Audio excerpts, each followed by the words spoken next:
The four defendants are Audrey Carroll, 30 years old. The pictures, I think we have them somewhere. We'll put them up here. Audrey Carroll, 30 years old. Zachary Aaron Page, 32. Dante Gaffield, 24. And Tina Lay, 41. Each from the Los Angeles area.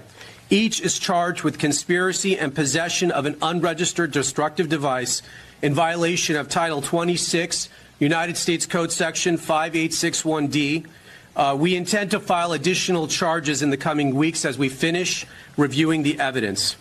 The defendants are all radical anti-government members of the Turtle Island Liberation Front, which, according to their own social media, is an anti-capitalist, anti-government movement that calls for their associates to rise up and fight back against capitalism.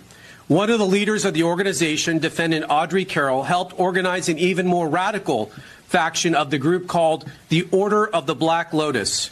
Each of the defendants charged today was also a member of the Order of the Black Lotus.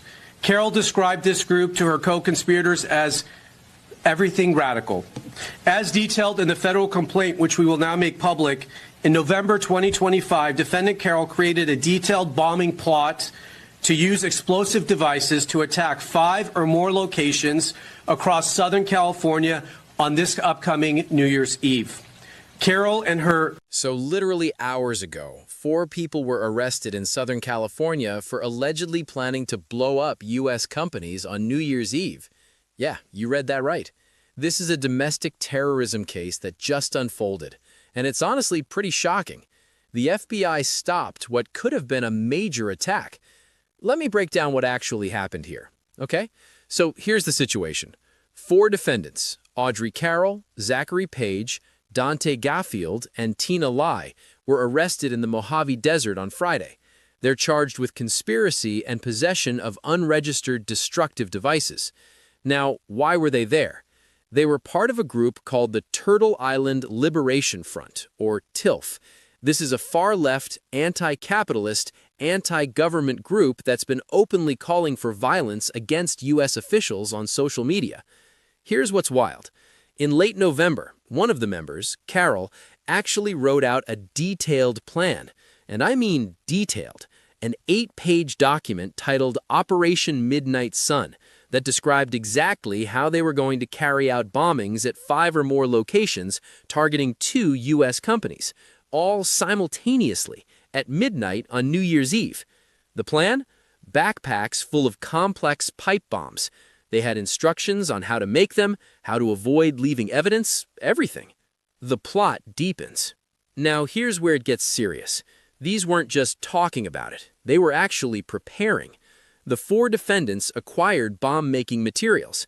They traveled to a remote location in the Mojave Desert on December 12th to test their devices, and the FBI was watching the whole time. When they got to the desert, they started unloading materials from their cars.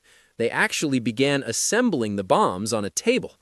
They even built a tent to keep the materials shaded from the sun. Carroll was discussing grinding explosive powder. They were serious about this. The FBI allowed them to get far enough along that there was clear, undeniable evidence of what they were planning, but they intervened before an actual functional bomb was completed. Smart move. This gives prosecutors an airtight case. Look, I want to give you context here, because a lot of people don't understand these fringe movements. The Turtle Island Liberation Front describes itself as being about liberation through decolonization and tribal sovereignty, and calls for the working class to rise up against capitalism. Now, there's a difference between advocating for radical change and planning to kill people. This group crossed that line dramatically. What's notable is that they're anti-capitalist, anti-government, and pro-Palestine. They've been using social media to promote violence against federal officials, and according to the court documents, Carroll herself acknowledged that what they were planning would be considered a terrorist act. She said that, knowingly. So this isn't people who didn't understand what they were doing. They knew exactly what this was. Here's what the government is saying about this. FBI Director Kash Patel called it a dangerous plot that they successfully disrupted. Attorney General Pamela Bondi said, "This was an incredible effort by our U.S. attorneys' offices and the FBI to ensure Americans can live in peace." Now, I want to be fair here. The government is taking credit, rightfully so. They stopped an actual domestic terrorism plot. That matters.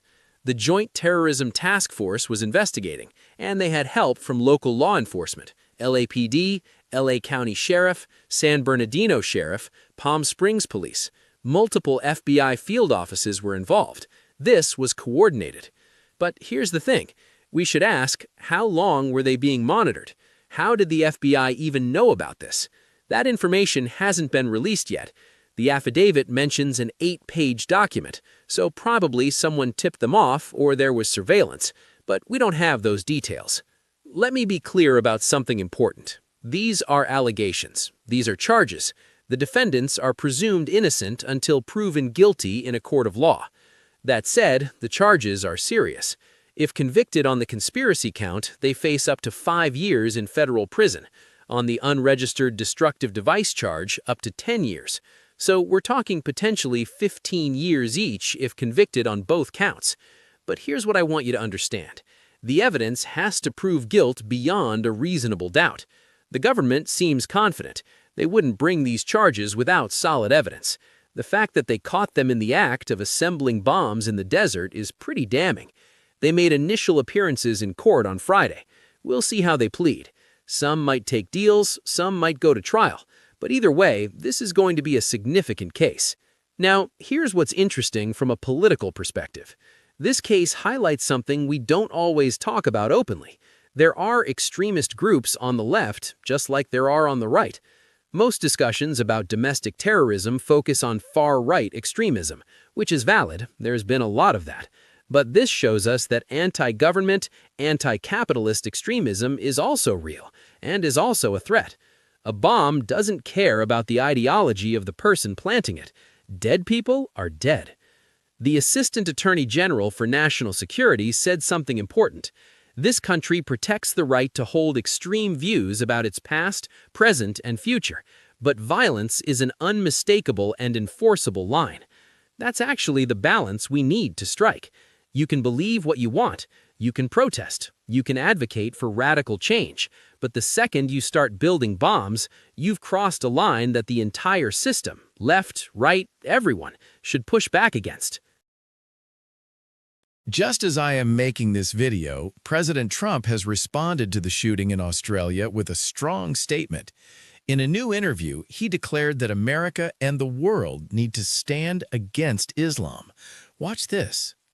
The love and prayers to our entire nation, to the people of Australia, and especially all those affected by the horrific and anti-Semitic terrorist attack, and that's exactly what it is, anti-Semitic, that took place on a Hanukkah celebration in Sydney. What a terrible, terrible thing. We don't learn. We're joined in mourning all of those who were killed, and we're praying for the swift recovery of the wounded. Some are very horrifically wounded, as you probably know. All nations must stand together against the evil forces of radical Islamic terrorism, and we're doing that. That was a very direct statement from the president regarding the tragedy in Australia. He is making it clear that his administration views this as a global ideological battle, not just isolated incidents. But a statement like that opens up a massive debate about how we actually handle these threats. Real talk for a second. Look, I know this topic touches on politics, anti-capitalism, decolonization, all these things people have strong feelings about, and that's fine. But I'm going to ask something of you. Keep the comments respectful. Disagreeing with someone's politics is fine. Saying they deserve violence? That's not. Be critical. Think deeply. But don't use this case to push generalizations about entire groups or ideologies. These 4 people made specific choices. That's on them. Don't blame an entire movement or community. I'll be moderating the comments, and anything that's just inflammatory or promoting violence will be removed. We're better than that. All right, so real quick, I want to know what you think about this. Leave a comment. Do you think domestic security should be focused more on extremism across the spectrum, or do you think certain threats are more pressing? Let me know. I read the comments. And hey, if you found this breakdown helpful, subscribe.